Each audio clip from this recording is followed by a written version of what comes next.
Here we go. So, as Ann said, I am a pediatrician, so we're going to talk a little bit about MPNs in children today. And I'm going to do what Dr. Pettit did and time myself. Okay, so I always try to do this at the beginning of a talk in a room full of non-pediatricians. So don't take this the wrong way, but when Dr. Robos this morning was describing young as people under 90, like, y'all are all old to me, okay? This is not my world. So, there are some standard definitions that the NCI uses for young adults. So in the MPN space, a lot of time young means under 60, but in actual sort of pediatric and young adult practice, young adult typically refers to adults under the age of 40, and then there's the concept of AYA, which is adolescents, so teenagers over 15, and those young adults, those are often batched together as a unique population for cancer treatment and study. And then pediatric can either be people under 18 years old or people under 21 years old. It really depends on the center that you work at. So as you probably know, again, MPNs are classically diseases of older adults.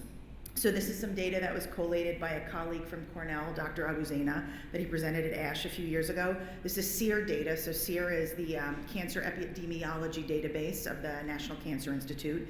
And they found that when looking at the different classical MPNs, the median age for patients with ET was 67 years, with PV was 65 years, and with myelofibrosis was 69 years old. So it leads you to ask, what is a pediatrician doing here? Like, why would you possibly be here when this is a disease of older adults? So thinking of that under 60 as the young patients with MPNs, so about 1/3 of all the patients in this database were under 60. But as Ann mentioned, so kids actually do get MPNs too. So it's quite rare. It's really sort of impossible to truly give you a true epidemiologic statistic or number of kids. Somebody estimated once that for every 100 adults with an MPN, there's 1 or 2 kids, and that's probably closer to the truth. But I've had the pleasure of working with kids from all over the country with MPNs as young as 2 years of age. So they are out there, and they don't want to be seen by a doctor whose patients are mostly 60 and 70 years old. They want to be seen by pediatricians. So that's where I get to come in. So let me just first tell you a little bit about what we do know about MPNs in children. Now, I will preface that by saying it's not a ton. So I actually was quite relieved this morning when Dr. Robos and Dr. Ritchie were mentioning a lot of different examples of things where there's a lot of questions, but not a clear answer for everything. Because that is a lot of what I do in pediatric MPNs. We have a lot of questions. We don't have a ton of clear answers. Things that we do think we feel comfortable that we know about MPNs in kids. One is disease type. So we do know that ET is the most common type of MPN that's reported in children and adolescents. One thing I will say is that it can be a little difficult to distinguish between PV and ET in kids. So Dr. Pettit showed you nicely sort of the concept of cellularity in the bone marrow, how much is packed in cells and how much is empty space where there's fat tissue. In general, children have much higher cellularities at baseline. So it is normal for a 2-year-old to have a densely packed marrow filled with cells versus a 72-year-old who has a lot of empty fat space in there. That cellularity is often something that is used as one of the diagnostic criteria for PV. Part of the diagnosis involves having hypercellularity. So when what's normal for you is already 90 to 100% cellularity, how do you grade hypercellularity? How do you think about that? So some of the concepts of the bone marrow assessment are a little, challenging in kids. And then, again, these are adult diseases. So all of the diagnostic criteria, a lot of things are based on what's normal in adults, right?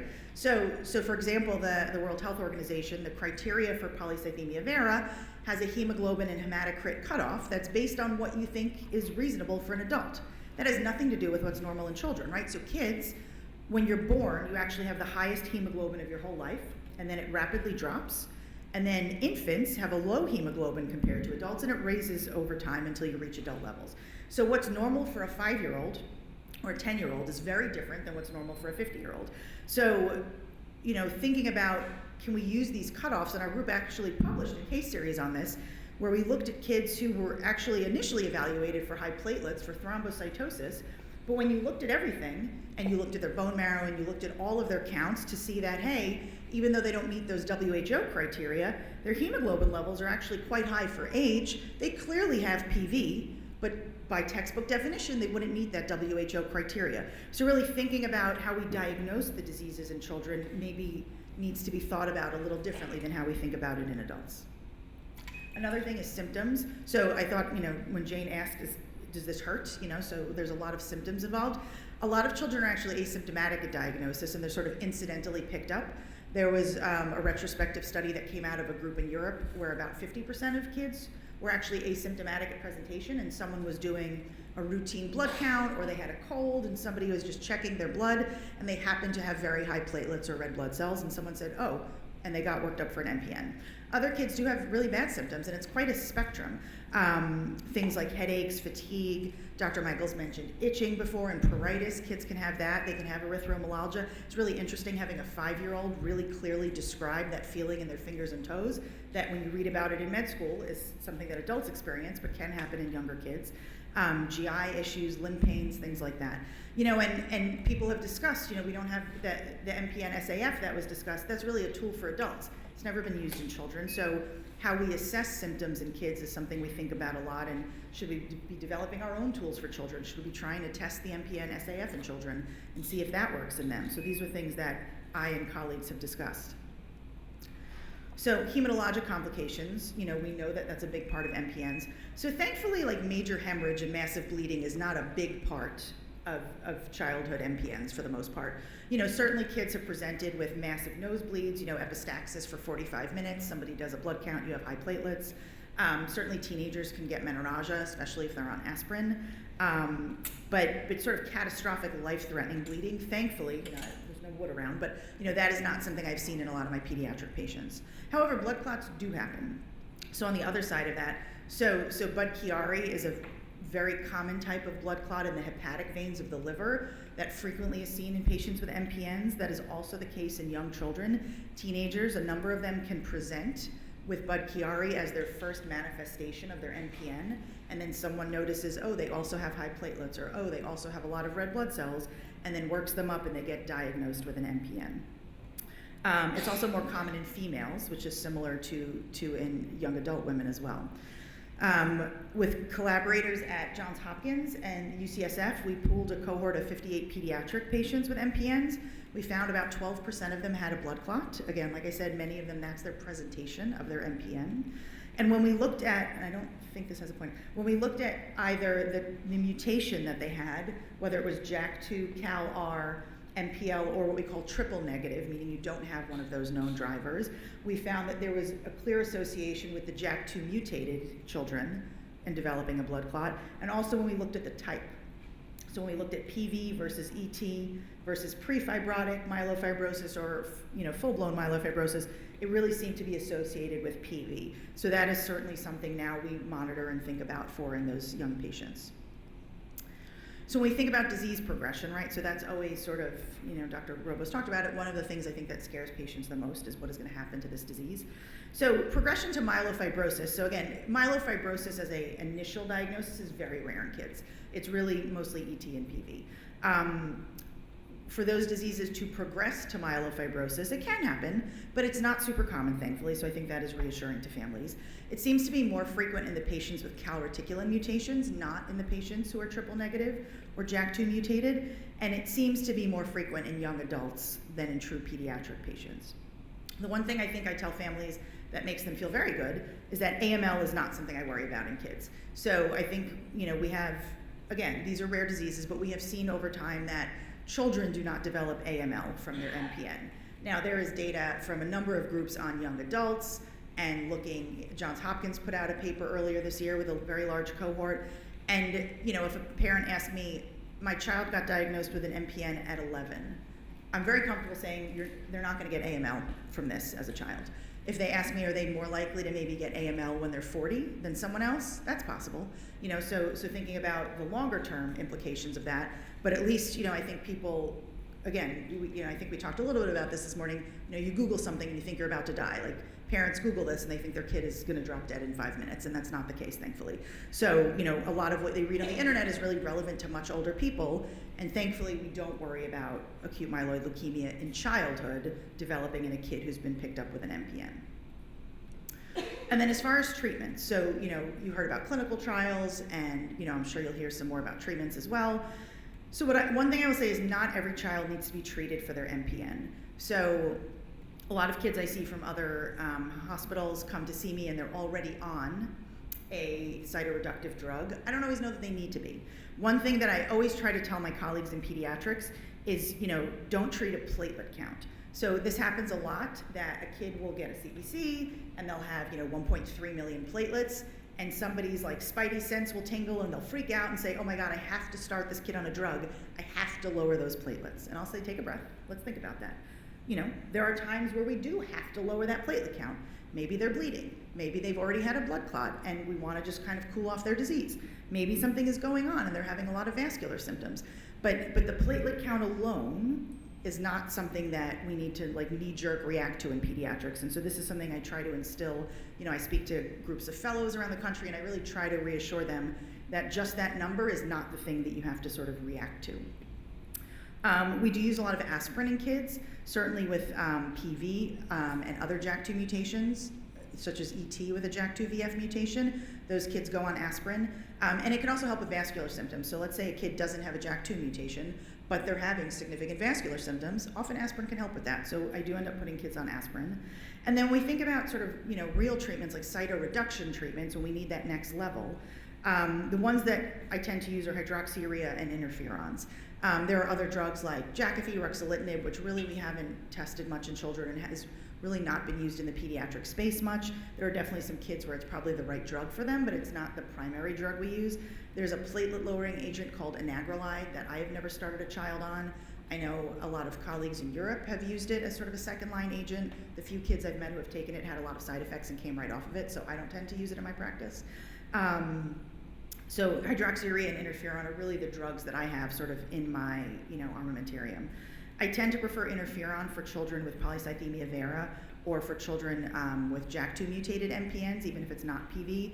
I think there's some very good data. I know Dr. Silver was here before, and it was mentioned, that interferons have been used at Cornell for decades and decades, and he was starting kids. He was helping a former mentor of mine in the peds clinic treat kids with interferon back in the 90s when they needed treatment.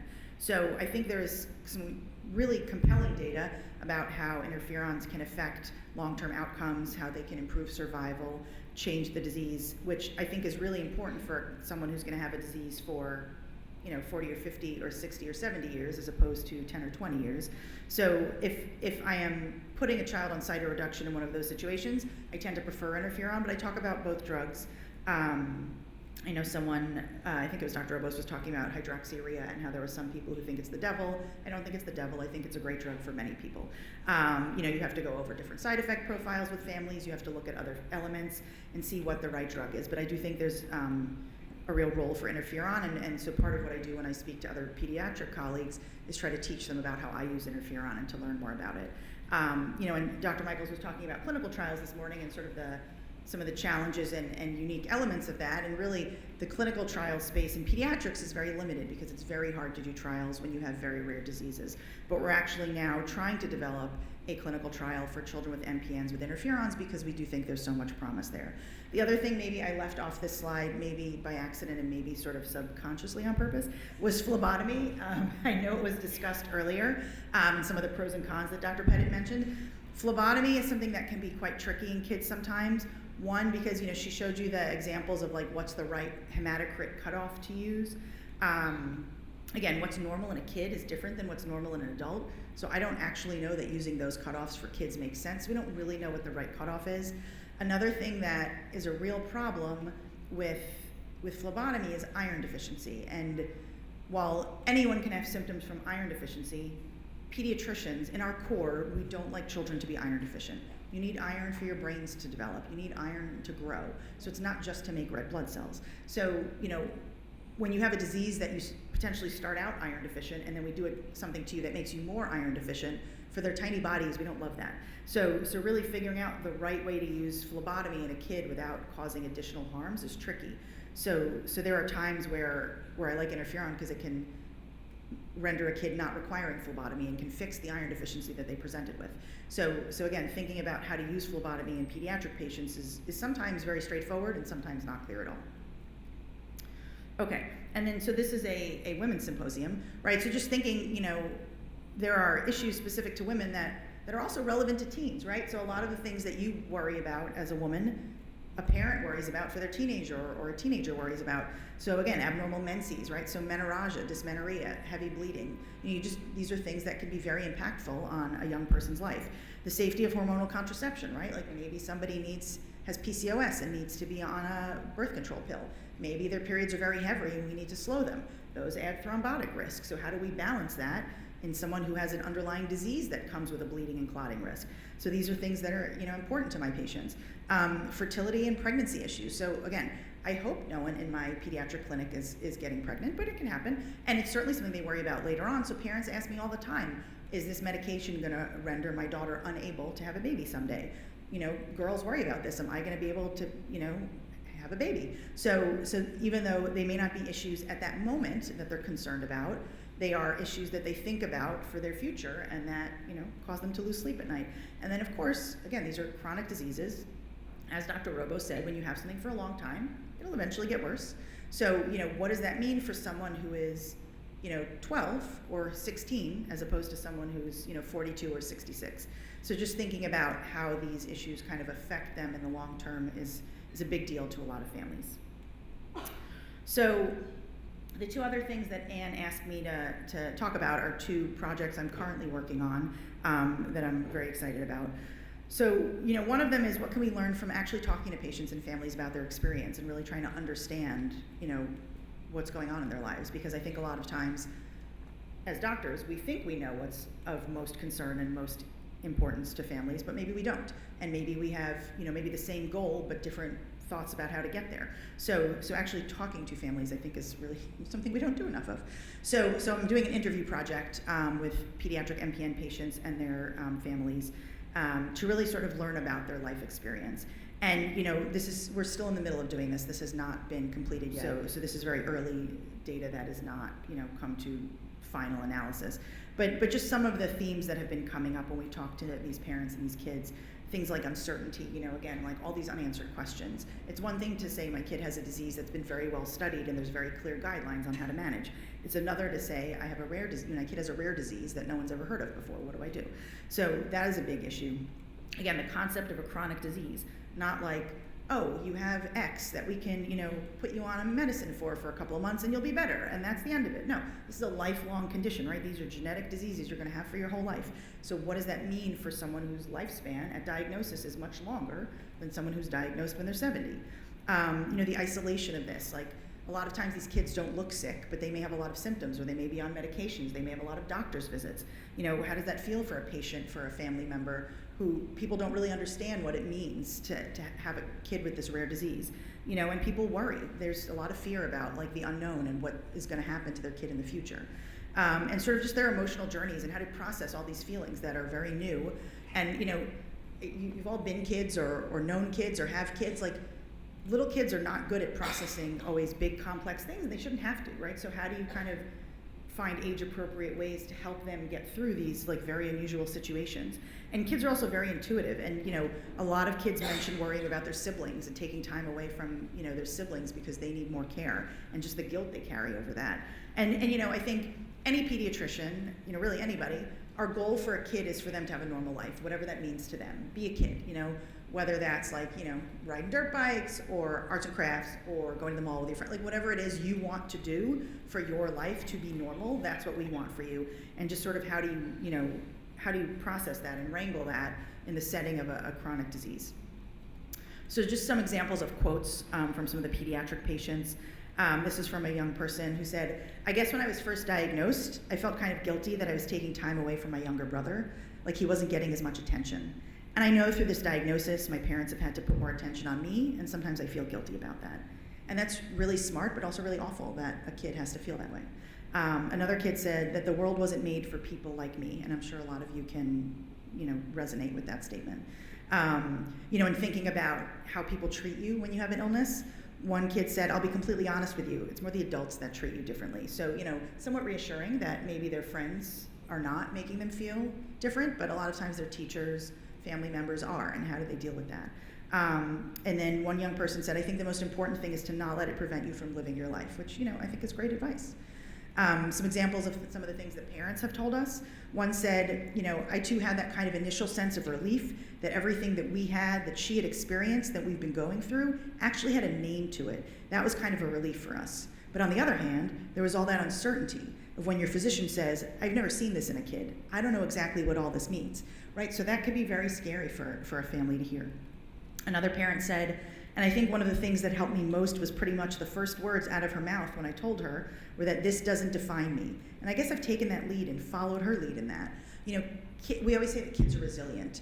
And maybe you do or don't know this, but a lot of times the chemotherapy protocols we use for children with, like, for example, acute leukemia are much more aggressive than things we give to older adults because children can handle a lot more than adults can, both physically and mentally. So kids are really quite strong, and a lot of times with other diseases as well, you'll really see that kids are the ones, kind of keeping the parents centered, which, is good and bad, but just so how does the whole family unit handle this?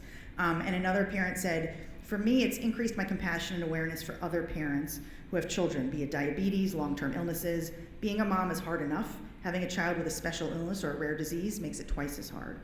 So really, we take care of patients, but we also take care of the whole family. So just thinking, what can we do to support families? What are their goals? What are their priorities? What needs are not being met? What is their experience truly like? I think is really important. So this is a project that's ongoing that I'm really excited about. And then the other thing that we're working on that I think is really interesting is, what happens when a patient ages out of the pediatric clinic? So the concept of transition of care, and this is not unique to MPNs, this is relevant for any chronic illness that can be diagnosed in childhood that you can live with your whole life. So, really the question of how can we support teens as they transition from pediatric to adult hematology care. So you all know what the hematology clinic is like. It's busy, right? It's real busy. Time is limited. There's a lot going on.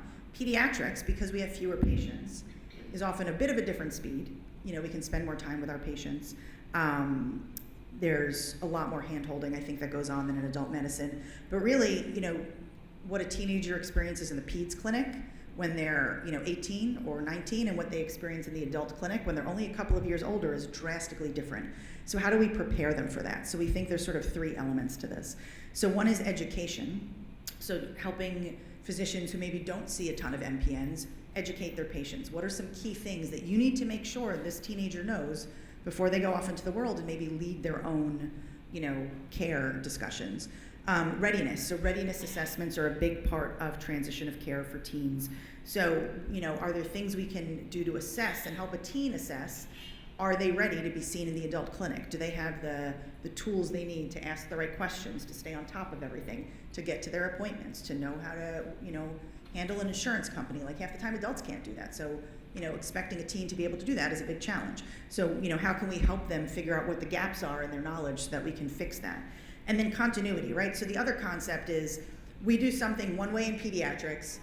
You've been in that clinic your whole disease life. Now you go to the adult clinic, it's 180 degrees different, right? And they're doing something totally different. So how does that really work for people? Like, your brain is not meant to process that. So the nice thing I think about this project is that, one, it's an international collaboration, so we're working with groups from 4 different countries, but it's people who are both pediatric and adult providers. So these are my colleagues who are working on this project with me. And I'm really, again, excited about having input from both pediatricians and adult experts. Because again, are we gonna, solve every problem? No. But could we provide some maybe basic guidelines of things that we all agree on that could be helpful for physicians when they're transitioning kids from pediatric to adult care? I think that is possible. So again, I think having people from different countries where maybe practice is a little different, having people who are in both the adult and the pediatric space, so they have a little bit of a different perspective and sort of know how things are treated, I think is really great. So the fact that I'm getting to work with all of these other MPN experts is really, I think, exciting and heartening to me. So I talk really fast, so we made up a little time, so that's good. So just to summarize, MPNs are much rarer in kids, but they do happen, and so it's important that pediatricians know about that. There are some unique features, but also some similarities between peds and adult MPNs. So I think, sort of the old mantra of kids are not just little adults is true, and while we can learn a lot from the adult MPN space, I still think we have to do our due diligence and do our own learning in pediatric patients to make sure we're not making assumptions and treating them as adults when they're not actually adults. And thankfully, there are a lot of people who are working to make sure that we can help children with MPNs live their best lives. And so that's it. I will thank you to many people, and especially to Anne, who has always really been a champion of the pediatric space and recognized that just considering them as little adults and just kind of pushing them to the side is not the right thing to do, and really bringing in some children to the forefront. For example, that's a picture of Portia, who did an internship with Anne, who has spoken at many of her conferences. She is a very bright young woman who was diagnosed with an MPN when she was 7, and now speaks about her experience. And things like that, I think, and giving parents a voice to speak and write articles is really important, because I do think what they experience is probably different than what you experience as an adult patient. So thank you.